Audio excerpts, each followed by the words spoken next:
ನಮಸ್ಕಾರ. ಇವತ್ತಿನ ಈ ವಿಡಿಯೋದಲ್ಲಿ ಸಂಸ್ಕೃತ ವರ್ಣಮಾಲೆಯಲ್ಲಿ ಶಬ್ದಗಳನ್ನ ಹೇಗೆ ಪದಚ್ಛೇದವನ್ನ ಮಾಡುವಂಥದ್ದು ಅಥವಾ ಅವುಗಳ ಸಂಯೋಜನೆಯನ್ನ ಹೇಗೆ ಮಾಡುವಂಥದ್ದು. ಯಾಕೆಂದ್ರೆ ಪದ ಅಂದ್ರೆ ಅಕ್ಷರಗಳ ಒಂದು ಸಮೂಹ, ವರ್ಣಗಳ ಒಂದು ಸಮೂಹ. ಆದ್ದರಿಂದ ಒಂದು ಶಬ್ದವನ್ನ ಹೇಳಿದ್ರೆ ಅದರಲ್ಲಿ ಒಂದಿಷ್ಟು ಅಕ್ಷರಗಳ ಸಮೂಹವಿರ್ತದೆ. ಅದನ್ನ ಹೇಗೆ ಪದಚ್ಛೇದವನ್ನ ಮಾಡುವುದು ಅಥವಾ ಅದನ್ನ ಸಂಯೋಜನೆಯನ್ನು, ಒಂದು ಪದಚ್ಛೇದವನ್ನ ಕೊಟ್ಟರೆ ಹೇಗೆ ಸಂಯೋಜನೆಯನ್ನ ಮಾಡಿ ಒಂದು ಶಬ್ದವನ್ನ ಬರೆಯುವುದು ಅಂತ ತಿಳಿದುಕೊಳ್ಳೋಣ. ಅದಕ್ಕೂ ಮೊದಲು ಸಂಸ್ಕೃತ ಹಾಗೂ ಕನ್ನಡದಲ್ಲಿ ನಾವು ಒತ್ತಕ್ಷರಗಳನ್ನ ಬರೀಬೇಕಾದ್ರೆ ಹಾಗೂ ಉಚ್ಚಾರ ಮಾಡಬೇಕಾದ್ರೆ ಯಾವ ರೀತಿಯಲ್ಲಿ ವ್ಯತ್ಯಾಸ ಇದೆ ಎನ್ನುವುದನ್ನ ತಿಳಿದುಕೊಳ್ಳೋಣ. ಈಗ ಮೊದಲಿಗೆ ಕನ್ನಡ ಹಾಗೂ ಸಂಸ್ಕೃತದಲ್ಲಿ ಅಕ್ಷರಗಳನ್ನ ಅಥವಾ ಶಬ್ದವನ್ನ ಬರೆಯುವಲ್ಲಿ ಮತ್ತು ಓದುವಲ್ಲಿ ಇರುವಂತಹ ವ್ಯತ್ಯಾಸವನ್ನ ನಾವು ನೋಡೋಣ. ಉದಾಹರಣೆಗೆ ಅಲ್ಪ, ಕನ್ನಡದಲ್ಲಿ ಅಲ್ಪ ಬರಿಬೇಕಾದ್ರೆ ಅ ಲ ಎನ್ನುವಂಥದ್ದು ಅರ್ಧ ಮಾತ್ರ ಕಾಲದಲ್ಲಿ ನಾವು ಉಚ್ಚರಿಸ್ತೇವೆ, ಆದರೆ ಬರಿಬೇಕಂದ್ರೆ ಅದನ್ನ ಪೂರ್ತಿ ಮಾತ್ರ ಕಾಲದಲ್ಲಿ ಬರಿತಾ ಇದ್ದೀವಿ. ಪ ಎನ್ನುವಂಥದ್ದು ಪೂರ್ಣ ಮಾತ್ರ ಕಾಲ ಉಪಯೋಗಿಸ್ತಾ ಇದ್ರು ಸಹ ಅದನ್ನ ಅರ್ಧ ಮಾತ್ರ ಕಾಲದಲ್ಲಿ ಬರಿತಾ ಇದ್ದೀವಿ. ಆದ್ರೆ ಸಂಸ್ಕೃತದಲ್ಲಿ ಹಾಗಲ್ಲ. ಇದನ್ನ ನಾವು ನೇರವಾಗಿ ಅರ್ಥ ಮಾಡ್ಕೋಬಹುದು. ವರ್ಣ ಪದಚ್ಛೇದವನ್ನ ನೇರವಾಗಿ ಮಾಡಬಹುದು. ಯಾವ ರೀತಿ ನಾವು ಪ್ರನೌನ್ಸ್ ಮಾಡ್ತೀವೋ, ಯಾವ ರೀತಿಯಲ್ಲಿ ನಾವು ಉಚ್ಚಾರಣೆಯನ್ನ ಮಾಡ್ತೀವೋ ಅದೇ ರೀತಿಯಲ್ಲಿ ನಾವು ಬರಿಬಹುದು. ಅಲ್ಪ, ಅ ಲ ಅರ್ಧ, ಪ ಇಡೀ ಬರುತ್ತೆ. ಅದೇ ರೀತಿ ಭಕ್ತಿ ತಗೊಂಡೆ ನಾನು. ಭ ಸರಿ ಇದೆ, ಕ್ತಿಯಲ್ಲಿ ಕನ್ನಡದಲ್ಲಿ ಆಕ್ಚುಲಿ ಉಚ್ಚಾರ ಮಾಡ್ಬೇಕಂದ್ರೆ ಕ ತ ಇ ಆಗ್ಬೇಕು. ಆ ಇಕಾರ ಅನ್ನುವಂಥದ್ದು ತಗೆ ಬರಬೇಕಿತ್ತು, ಆದರೆ ಕನ್ನಡದಲ್ಲಿ ನಾವು ಬರಿಬೇಕಂದ್ರೆ ಅದನ್ನ ಕಕಾರಕ್ಕೆ ಇಕಾರವನ್ನ ಕೊಟ್ಟಿದ್ದೀರಿ ನಾವು. ಆದರೆ ಸಂಸ್ಕೃತದಲ್ಲಿ ನೇರವಾಗಿದೆ ಭಕ್ತಿ. ಮುಂದೆ ಈಗ ನಾವು ಅನುನಾಸಿಕವನ್ನ ಶಬ್ದಗಳಲ್ಲಿ ಉಪಯೋಗಿಸಬೇಕಾದ್ರೆ, ಶಬ್ದದ ಮಧ್ಯದಲ್ಲಿ ಅನುನಾಸಿಕ ಬಂದರೆ ಸಾಮಾನ್ಯವಾಗಿ ಕನ್ನಡದಲ್ಲಿ ನಾವು 0 ಒಂದು 0 ಅದನ್ನೇ ಹಾಕ್ತೀವಿ ನಾವು. ಆದರೆ ಸಂಸ್ಕೃತದಲ್ಲಿ ಹಾಗಲ್ಲ. ಅದಕ್ಕೊಂದು ರೂಲ್ ಇದೆ. ಈಗ ಶಬ್ದದ ಮಧ್ಯದಲ್ಲಿ ಅನುನಾಸಿಕ ಬರ್ತಾ ಇದೆ, ಆಗ ಏನ್ ಮಾಡ್ಬೇಕಂದ್ರೆ ಆ ಅನುನಾಸಿಕದ ನಂತರದ ಅಕ್ಷರ ಯಾವ ವರ್ಗೀಯ ವ್ಯಂಜನಕ್ಕೆ ಸೇರ್ತದೋ ಅದರ ಅನುನಾಸಿಕ ಅನ್ನ ಉಪಯೋಗಿಸಬೇಕು ಹೊರತು ನಾವು ಬಿಂದು ಅಥವಾ 0 ಉಪಯೋಗಿಸುವ ಹಾಗಿಲ್ಲ. ಇದು ವರ್ಗೀಯ ವ್ಯಂಜನಗಳಿಗೆ ಬಂದಾಗ. ಉದಾಹರಣೆಗೆ ಅಂಗ ಅಂತ ಬಂತು. ಕನ್ನಡದಲ್ಲಿ ನಾವು ಉಚ್ಚರಿಸಬೇಕಾದ್ರೆ ಅಂಗಕಾರ, ಕ ಖ ಗ ಘ ङ ಅಂಗ ಮಕಾರವನ್ನೇ ಹೇಳ್ತೀವಿ. ಆದರೆ ಬರಿಬೇಕಂದ್ರೆ ಅಲ್ಲಿ 0 ಉಪಯೋಗಿಸ್ತೀವಿ. ಅದನ್ನ ನಾವು ಬೇರೆ ಮುಂದಿನ ವರ್ಗೀಯ ವ್ಯಂಜನಗಳಿಗೂ ಇದೇ ರೀತಿಯಲ್ಲಿ ಉಪಯೋಗಿಸ್ತೀವಿ, 0 ಉಪಯೋಗಿಸ್ತೀವಿ. ಆದರೆ ಸಂಸ್ಕೃತದಲ್ಲಿ ಹಾಗಲ್ಲ. ಅಂಗ ಅಲ್ಲಿ ङ ಆದ ನಂತರ ಯಾವ ಅಕ್ಷರ ಇದೆ?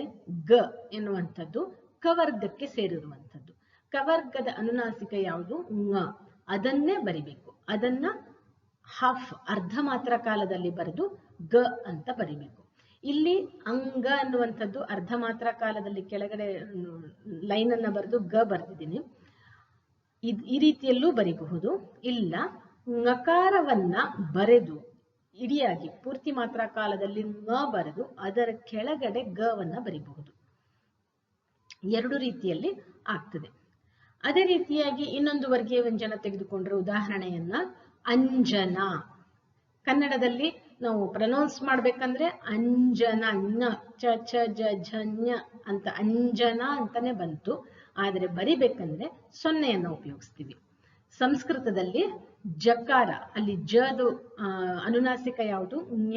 ಆ ಞವನ್ನೇ ಒತ್ತಕ್ಷರವನ್ನಾಗಿ ಸಂಯುಕ್ತಾಕ್ಷರ ರೂಪದಲ್ಲಿ ಹಾಕ್ಬೇಕಾಗ್ತದೆ.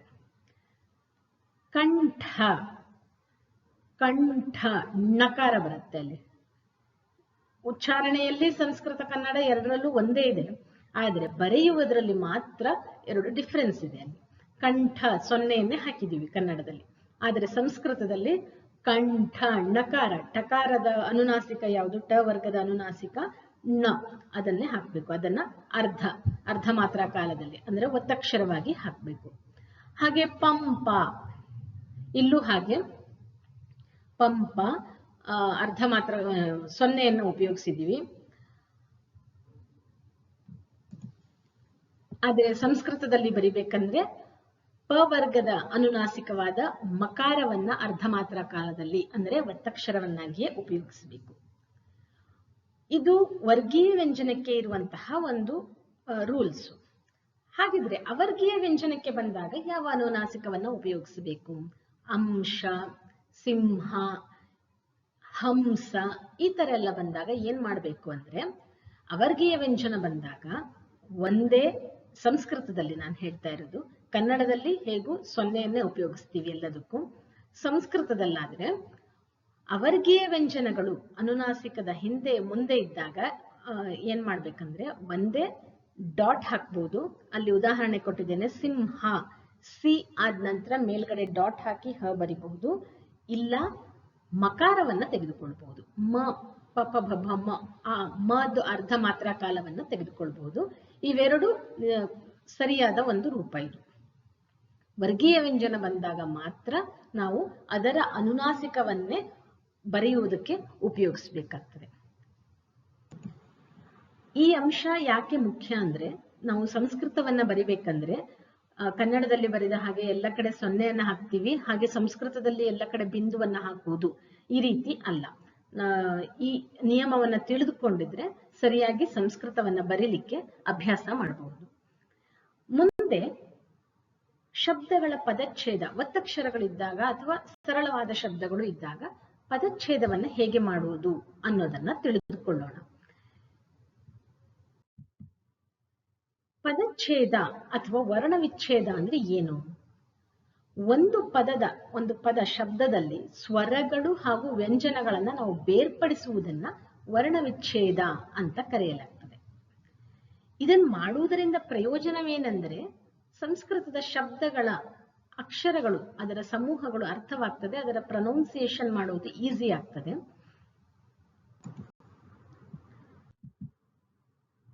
ಉದಾಹರಣೆಗೆ ಅಜಹ ಅಂತ ಇದೆ. ಅಜಹ ಶಬ್ದದಲ್ಲಿ ಬರುವಂತಹ ಅಕ್ಷರಗಳು, ಸ್ವರಗಳು ಹಾಗೂ ವ್ಯಂಜನಗಳು ಯಾವುದು ಅಂತ ನೋಡಿದ್ರೆ, ಅ ಅನ್ನುವಂಥದ್ದು ಸ್ವರ. ಅ ಅದು ಸ್ವತಂತ್ರ ಸ್ವರ ಅಕ್ಷರ ಆಗಿರೋದ್ರಿಂದ ಅ. ಪ್ಲಸ್ ಜಹ, ಅಲ್ಲಿ ಮೂರಿದೆ. ಒಂದು ಜ ಎನ್ನುವಂತಹ ವ್ಯಂಜನ, ಅದಕ್ಕೆ ಪ್ಲಸ್ ಅ ಎನ್ನುವಂತಹ ಸ್ವರ, ಪ್ಲಸ್ ಒಂದು ವಿಸರ್ಗ. ಅಜಹ ಅಂತ ಆಗಬೇಕಂದ್ರೆ ಅ ಜ ಅ ಹ. ಪವನಃ, ಪ, ಇವಾಗ ಮೊದಲಿಗೆ ಪ ತೆಗೆದುಕೊಳ್ಳೋಣ. ಪವನದಲ್ಲಿ ಮೂರು ಅಕ್ಷರಗಳಿವೆ. ಅದನ್ನ ಪ ತೆಗೆದುಕೊಂಡ್ರೆ ಪ ಪ್ಲಸ್ ಅ, ಪ. ಯಾಕಂದ್ರೆ ವ್ಯಂಜನ ಅಂದ್ರೆ ಅರ್ಧ ಮಾತ್ರ ಕಾಲದಲ್ಲಿರುವಂಥದ್ದು. ಕ, ಖ, ಗ, ಘ, ङ ಈ ರೀತಿಯಲ್ಲಿ ಬರ್ತದೆ. ಅದನ್ನು ನಾವು ಶಬ್ದಗಳಲ್ಲಿ ಉಪಯೋಗಿಸಬೇಕಾದ್ರೆ ಸ್ವರಗಳನ್ನ ಸೇರಿಸಿ ಉಪಯೋಗಿಸ್ತೀವಿ. ಪ ಪ್ಲಸ್ ಅ, ಪ. ವ ಪ್ಲಸ್ ಅ, ವ. ಪವ ಆಯ್ತು. ಈಗ ನ ಪ್ಲಸ್ ಅ, ನ. ಪವನ ಅಹ, ಪವನಃ ವಿಸರ್ಗ ಅಲ್ಲಿ. ಹಾಗೆ ರಾಮಃ, ರ ಪ್ಲಸ್ ಆ, ರಾ. ಪ್ಲಸ್ ಮ ಪ್ಲಸ್ ಅ ಪ್ಲಸ್ ಅಹ, ರಾಮಃ. ರವಿಹಿ, ರ ಪ್ಲಸ್ ಅ, ರ ಆಯ್ತು. ವಿ ಅಲ್ಲಿ ಏನ್ ಬರ್ತು? ವ ಎನ್ನುವಂತಹ ವ್ಯಂಜನ ಪ್ಲಸ್ ಇ ಪ್ಲಸ್ ವಿಸರ್ಗ. ಹಾಗೆ ನದಿ ಅಂತ ತೆಗೆದುಕೊಂಡ್ರೆ ನ ಪ್ಲಸ್ ಅ ಪ್ಲಸ್ ದಿ ಅಲ್ಲಿ ಏನ್ ಬರ್ತದೆ? ದ ಪ್ಲಸ್ ಇ, ದಿ, ನದಿ ಅಂತ ಆಯ್ತು. ಮುಂದೆ ಗೃಹಂ. ಇಲ್ಲಿ ಗೃಹಂ ಎನ್ನುವಲ್ಲಿ ಗೃ ಎನ್ನುವಂಥದ್ದು ಗ್ರಹಂ ಅಲ್ಲ. ಗ್ರಹಂ ಅಂದ್ರೆ ಅದು ಗ್ರಹ, ಸೂರ್ಯಗ್ರಹ, ಆ ಇದರಲ್ಲಿ ಬರ್ತದೆ. ಇಲ್ಲಿ ಗೃಹಂ ಅಂದ್ರೆ ಮನೆ ಅಂತ ಅರ್ಥ. ಅದಕ್ಕೆ ಗ ಪ್ಲಸ್ ರ ಅಂತ ತೆಗೆದುಕೊಳ್ತೀವಿ. ಅಲ್ಲಿ ರ ಅನ್ನೋದು ಸ್ವರ ಆಗಿರೋದ್ರಿಂದ ಮತ್ತೆ ಅದಕ್ಕೆ ಅ ಬರಲ್ಲ. ದ ಪ್ಲಸ್ ರ ಪ್ಲಸ್ ಹ ಪ್ಲಸ್ ಅ ಪ್ಲಸ್ ಮ. ಇಲ್ಲಿ ವಿಸರ್ಗ ಇಲ್ಲ, ಮಕಾರವೇ ಎಂಡಲ್ಲಿದೆ. ಪರೀಕ್ಷಾ, ಪ ಬಂದಾಗ ಪ ಪ್ಲಸ್ ಅ, ಪ. ರೀ, ರ ಪ್ಲಸ್ ಇ, ರೀ. ಕ್ಷ ಅಲ್ಲಿ ಕ್ ಶ ಆ ಕ್ಷ. ಮುಂದೆ ಚಕ್ರಂ ಚ ಪ್ಲಸ್ ಅ ಚ. ಕ್ರ ಎನ್ನುವಲ್ಲಿ ರಕಾರ ಇದೆ. ಅಲ್ಲಿ ಕ್ ನಾವು ಹೇಗೆ ಪ್ರೊನೌನ್ಸ್ ಮಾಡ್ತೀವೋ ಹಾಗೆ ಬರೀತಾ ಹೋಗುದು. ಪದಚ್ಛೇದ ಸಂಸ್ಕೃತದಲ್ಲಿ ಸರಳವಾಗಿರುತ್ತದೆ. ಕ ಪ್ಲಸ್ ರ ಕ್ರ ಪ್ಲಸ್ ಅ ಚಕ್ರ ಮ ಚಕ್ರಂ. ಇಲ್ಲಿ ಕಂದುಕಃ ಕ ಪ್ಲಸ್ ಅ ಕ. ದುಃಖಃ ನ. ಇಲ್ಲಿ ನೋಡಿ ಅನುನಾಸಿಕ ದಕಾರ ಮುಂದೆ ದ ಇದೆ, ಅದರ ಹಿಂದೆ ನಕಾರ ಇದೆ. ನಕಾರವನ್ನೇ ಬರಿಬೇಕು. ನಾವು ಕನ್ನಡದ ಒಂದು ಇದನ್ನ ನೆನ್ಪಿಟ್ಕೊಂಡ್ಬಿಟ್ರೆ ಏನಾಗ್ತದೆ, ಮಕಾರ ಬಂದ್ಬಿಡ್ತದೆ ಅಲ್ಲಿ ಕನ್ನಡದ ಅಕ್ಷರವನ್ನು ಬರ್ದಿರೋದನ್ನ ನಾವು ನೆನಪಿಸ್ಕೊಂಡ್ರೆ. ಆದ್ರಿಂದ ನಕಾರ ಬರಬೇಕು ಇಲ್ಲಿ. ನ ಪ್ಲಸ್ ದ ಕಂದ ಉ ಕಂದು. ಕಹ ಬರ್ಬೇಕಂದ್ರೆ ಕ ಪ್ಲಸ್ ಅ ಪ್ಲಸ್ ಅಹ ವಿಸರ್ಗ. ಹಾಗೆ ವ್ಯಂಜನಂ ಇಲ್ಲಿ ತುಂಬಾ ಅಕ್ಷರಗಳಿದೆ. ವ್ಯ ಮೊದಲಿಗೆ ವ್ಯ ತೆಗೆದುಕೊಂಡ್ರೆ ವ ಪ್ಲಸ್ ಯ ವ್ಯ ಅ ವ್ಯ. ವ್ಯಂಜ ಪ್ಲಸ್ ಅ ವ್ಯಂಜ. ನ ಪ್ಲಸ್ ಅ ಪ್ಲಸ್ ಮ. ಈ ರೀತಿಯಾಗಿ ನಾವು ಬೇರೆ ಬೇರೆ ಶಬ್ದಗಳನ್ನ ತೆಗೆದುಕೊಂಡು ಪದಚ್ಛೇದವನ್ನ ಮಾಡುವ ಅಭ್ಯಾಸವನ್ನ ಮಾಡ್ಕೊಬಹುದು. ಮುಂದೆ ಈ ಪದಚ್ಛೇದವನ್ನ ನೋಡಿದ್ವಿ. ಒಂದು ಶಬ್ದವನ್ನ ಪದಚ್ಛೇದ ಮಾಡಿರುವುದನ್ನ ಕೊಟ್ಟಾಗ ಅದನ್ನ ಸಂಯೋಜನೆ ಮಾಡೋದು ಹೇಗೆ ಅನ್ನೋದನ್ನ ನೋಡೋಣ. ಉದಾಹರಣೆಗೆ ನ ಪ್ಲಸ್ ಆ ಇದೆ, ನಾ ಆಯ್ತು. ಸ ಪ್ಲಸ್ ಇ ಸಿ ನಾಸಿ. ಕ ಪ್ಲಸ್ ಆ ಕಾ ನಾಸಿಕಾ.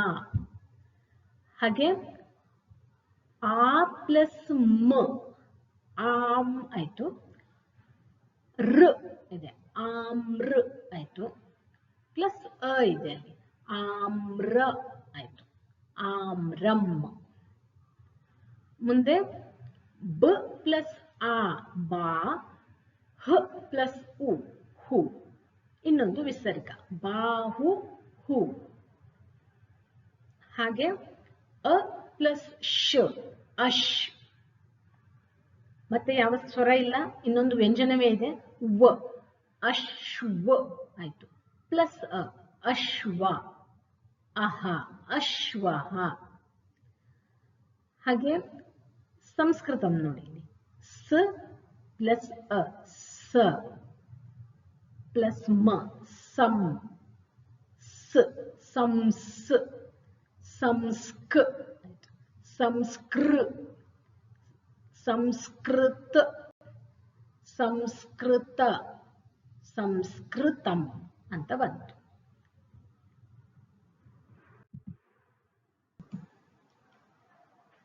ಮುಂದೆ ವ ಪ್ಲಸ್ ಇ ವಿ.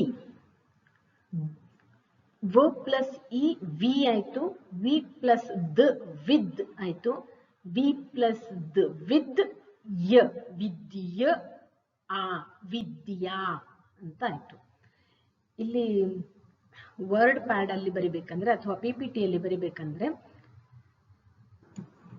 ಸಂಸ್ಕೃತದ ಅಕ್ಷರಗಳು ಸರಿಯಾಗಿ ಬರೋದಿಲ್ಲ. ಈ ರೀತಿ ಇಲ್ಲಿ ಬರೆದ ಹಾಗೇನೂ ಬರಿಬಹುದು. ಇಲ್ಲ, ವಿದ್ಯಾ ಅನ್ನುವಂಥದ್ದು ಧಕಾರಕ್ಕೆ ಮೊದಲಿಗೆ ಧ ಬರೆದು ಬರಿಬಹುದು. ಮುಂದೆ ವ ಪ್ಲಸ್ ಎ ಐ ಅಲ್ಲಿ ವೈ.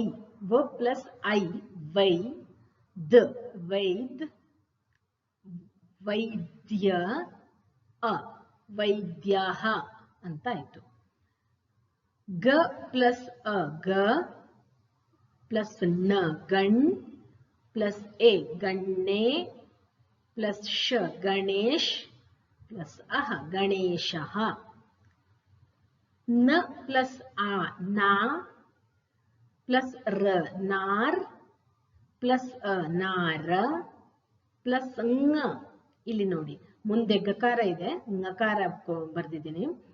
ನಾರಂಗ್ ಗ ನಾರಂಗ್ ಅ ನಾರಂಗ ಮ ನಾರಂಗಂ. ಕಿತ್ತಳೆ ಹಣ್ಣಿಗೆ ನಾರಂಗಂ ಅಂತ ಕರಿತೀವಿ ಸಂಸ್ಕೃತದಲ್ಲಿ.